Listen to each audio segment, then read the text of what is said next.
আসসালামু আলাইকুম, সবাই কেমন আছেন? আশা করি ভালো আছেন। আলহামদুলিল্লাহ আমি ভালো আছি। এখানে গরমের মধ্যে আইসক্রিম খাচ্ছিলাম আর রান্না করছিলাম। আজকে আমার রান্না ছিল ভেন্ডি ভাজি। এখানে আমি ভেন্ডিকে কুচি কুচি করে কেটে নিয়েছি, আর সাথে পেঁয়াজ, শুকনো মরিচ আর কাঁচামরিচ দিয়ে রান্না করেছি। আমার কাছে ভেন্ডি এত ভালো লাগে, ভেন্ডি দিয়ে ডাল বলেন বা যেভাবেই মাছের সাথে আমার কাছে খুবই পছন্দের একটা জিনিস। আমার হাজব্যান্ড এতটা পছন্দ করে না। আর এখানে রান্না করেছি পাঁচমিশালি মাছ, মানে অনেক পদের মাছ ছিল এখানে।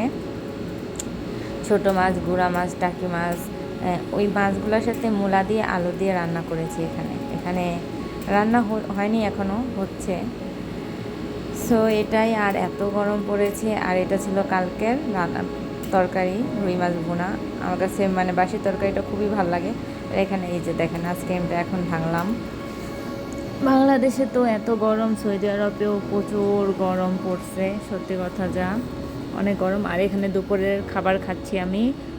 ফ্রিজে ছিল রুটি, আর এটা আমাদের রাতের ভাজি। আর আজকে তরকারি মাছ নেই, শুধু মূলা আর নিয়েছি, আলু নিয়েছি। আর এখানে আমার স্বামী কালকে মাঠা রান্না করেছে, মানে বানাইছে, আর সেটাই নিয়ে নিলাম।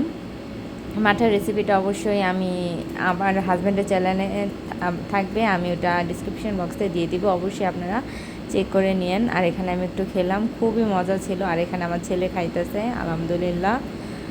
আর এখানে আমি একটু মাঠাটা খেয়ে নিলাম, উনি দোকানে নিয়ে গেছে বানাইয়া। মজাই ছিল, সত্যি কথা যা। আর এখানে মেয়োনিজ, আপনারা কারা কারা রুটির সাথে মেয়োনিজ খান আমাকে অবশ্যই জানাবেন। আমার কাছে তো খুবই ভালো লাগে কম্বিনেশনটা। এখানে আমি একটু মেয়োনিজ নিয়ে, এখানে একটু ভাজি নিয়ে পরে এটার সাথে মিক্স করে খাচ্ছি। খুবই মজা লাগছে আমার কাছে। তো সবাই কেমন আছেন? আর এখানে রুই মাছের তরকারি, ভাত, এটা আমি রাত 7টার দিকে খাইছি। আর এখানে একটু জুস বানিয়ে নিয়েছিলাম, শরবত, ট্যাঙের শরবত। এটাই ছিল। সারাদিন একা থাকি, শুধু শুধু খেয়ে খেয়ে দিন পার করি আর কি। যদি আমার ভিডিওটি ভালো লেগে থাকে, লাইক, কমেন্ট, সাবস্ক্রাইব করে আমার পাশে থাকবেন। আল্লাহ হাফেজ।